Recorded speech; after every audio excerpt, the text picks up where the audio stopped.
Doctor Ajmal साहब हमारे साथ मौजूद हैं। उनसे ये भी जानते हैं कि जिस्मानी और ज़हनी सेहत के लिए कितनी देर सोना ज़रूरी है। सर बताइएगा कि जिस्मानी और ज़हनी सेहत के लिए हमारा कितनी देर सोना ज़रूरी है?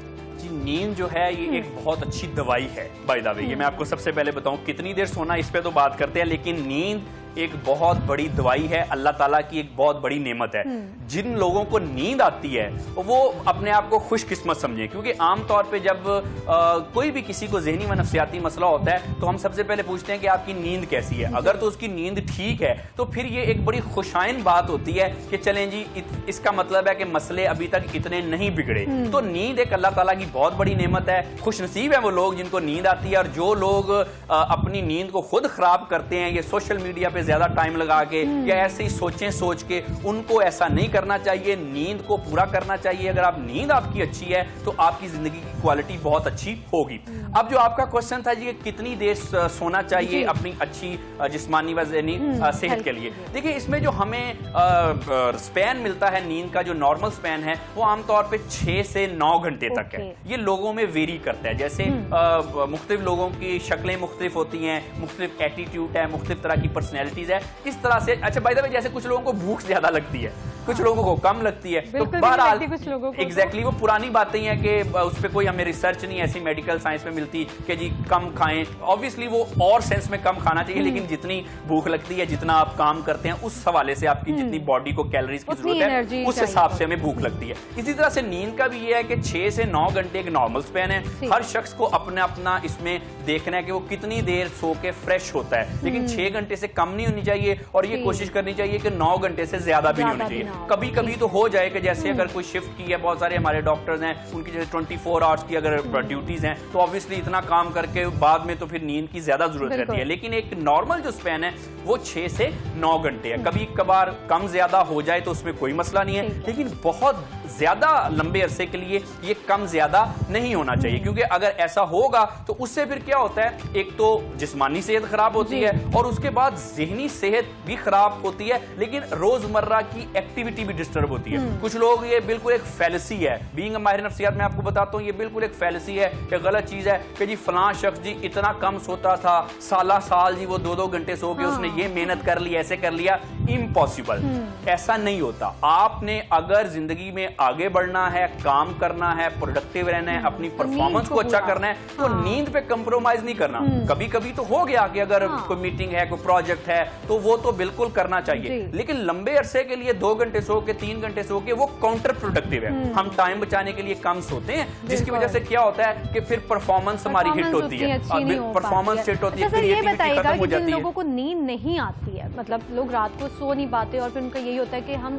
सही से सो नहीं पाते, आप लकी हैं कि आप सो सकते हैं जैसे कि आपने बात की, तो वो लोग क्या करें? मतलब ऐसा क्या किया जाए कि वो आराम सुकून से जो रात की अपनी नींद है उसको ले सके? अच्छा ना, इसमें ना 2-3 चीजें हैं कि नींद को कैसे इंप्रूव किया जाए। अब देखना ये पड़ेगा कि किसी को नींद क्यों नहीं आती। ये 2-3 फैक्टर हैं, वजूहात हैं, कॉजेज हैं, अगर उनको खत्म कर दिया जाए तो नींद अच्छी हो जाएगी। अब आपने देखना कि आपको इसमें से क्या मसला है जिनको नींद नहीं आती। सबसे पहले तो नींद जो आमतौर पर जिनको डिप्रेशन, स्ट्रेस या एंग्जाइटी डिसऑर्डर यानी कि इस हद तक बीमारी में जो मुब्तला होते हैं, उनको आमतौर पर नींद नहीं आती। अब उनका तो नींद लाने का यही तरीकाकार है कि उनके इन चीजों का इलाज हो, यानी कि अगर डिप्रेशन है या कोई मसला है तो इसका ट्रीटमेंट हो, और फिर जो है नींद ठीक होगी। अदरवाइज जो मेरे एक्सपीरियंस में, क्लिनिकल एक्सपीरियंस में आया है कि ऐसे लोगों को अगर डिप्रेशन की वजह से फर्ज करें नींद नहीं आती तो उनको नींद की गोलियां दे दें तब भी नींद नहीं आती। अच्छा, एक तो ये चीज है।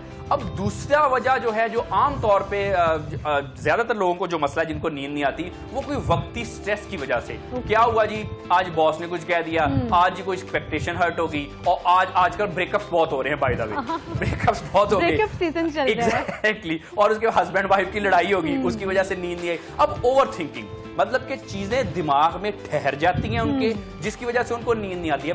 ऐसे लोग क्या करें, कोशिश करें अपनी इस हैबिट से निकलें कि चीजों को दिमाग में रिजॉल्व कर लिया करें। ये जो खड़े पानी की तरह चीजों को अपने दिमाग में ठहराया ना करें। एक मसला आ गया तो उसको जितना आपने सोचना है आज बैठ के सोच लें, 1 दिन ले लें, 2 दिन बैठ के अच्छी तरह से अपने आप को मुतमिन कर लें, सोच सोच के, जब तक आप मुतमिन नहीं होते। लेकिन उसके बाद उसको मसले को अपने माइंड से रिजॉल्व करें और आगे बढ़ें और अपनी जिंदगी को नॉर्मल तरीके से गुजारें। कुछ लोग ये होते हैं कि उनके माइंड में चीज स्टक हो जाती है। अब वो सबसे ज्यादा इफेक्ट क्या होता है नींद पे, करवटें बदलते रहेंगे, जब भी फ्री टाइम होगा उसके बारे में सोचेंगे। अच्छा, एक तो ये चीज है, इस वजह से भी नींद नहीं आती लोगों को, जिनको इस वजह से नहीं आती वो इस तरह से अपनी नींद को बेहतर बनाए। अच्छा, तीसरी एक और बड़ी वजह है कि आमतौर पे पता क्या है, हमें ना डोपामीन रिलीज करने की बड़ी आदत पड़ गई है। यानी कि हम ये जो सोशल मीडिया पे कोई रील्स देख ली, कुछ शॉर्ट टर्म ग्रेटिफिकेशन, डोपामीन एक हार्मोन है जो हमारे ब्रेन से रिलीज होता है बॉडी में। अब कुछ लोग खुद अपनी नींद को खराब करते हैं। नींद आ रही होगी थोड़ी सी, सोने की बजाय क्या करेंगे, वो आमतौर पे अपने आप को इन्वॉल्व कर लेंगे सोशल मीडिया पे, स्क्रॉलिंग करने लग जाएंगे। वो कुछ ना कुछ करना शुरू कर देंगे। उसकी वजह से बाय द वे फिर नींद जो है वो डिस्टर्ब हो जाती है। ये होगी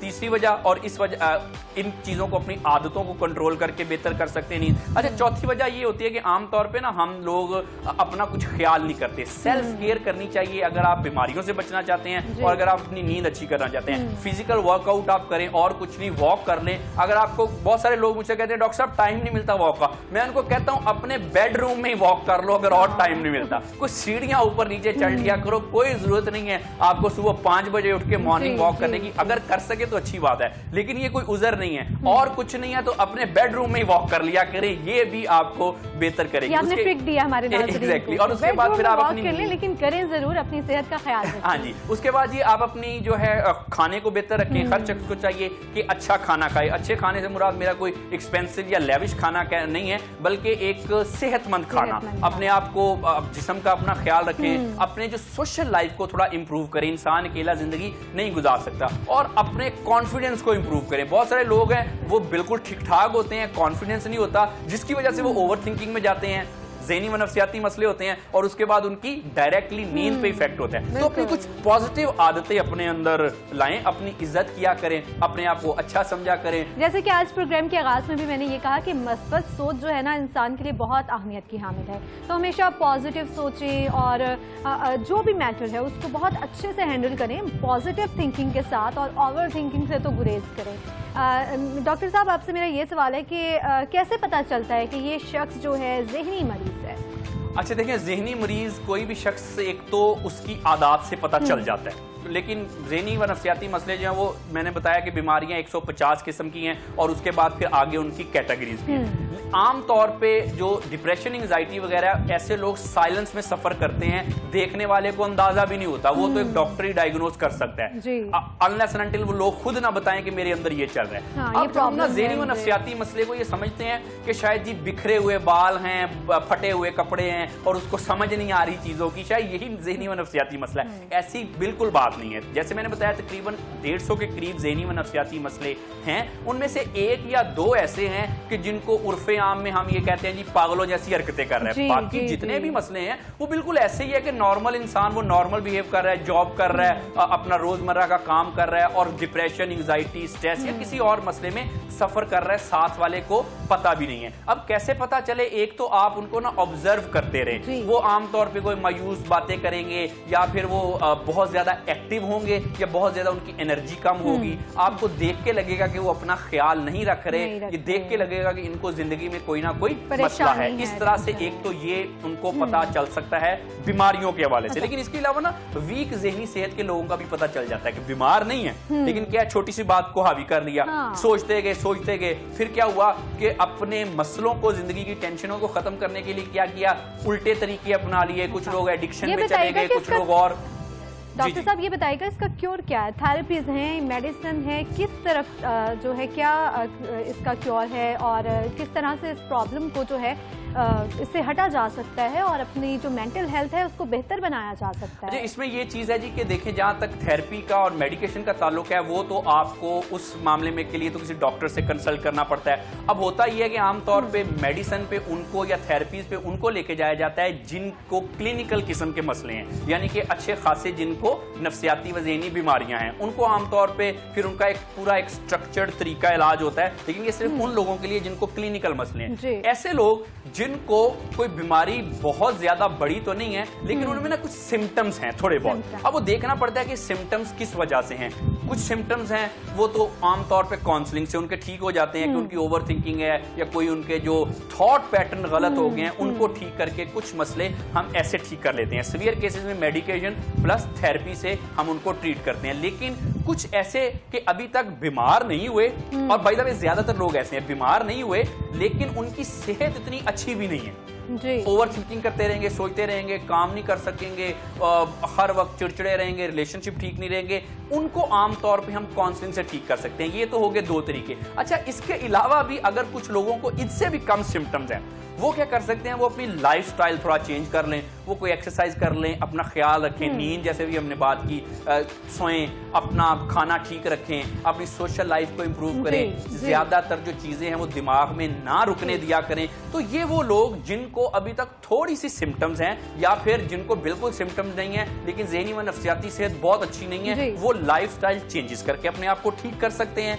जिनको थोड़ी सी सिम्टम्स हैं वो काउंसलिंग के थ्रू ठीक किए जा सकते हैं। लेकिन जिनको बीमार हो चुके हैं जो, उनको फिर अब मेडिकेशन और थेरेपी से ही उनका ट्रीटमेंट हो सकता है। सर बहुत शुक्रिया। नाज़रीन, डॉक्टर अली अजमल साहब हमारे साथ स्टूडियो में मौजूद थे। सर बहुत शुक्रिया आपके कीमती वक्त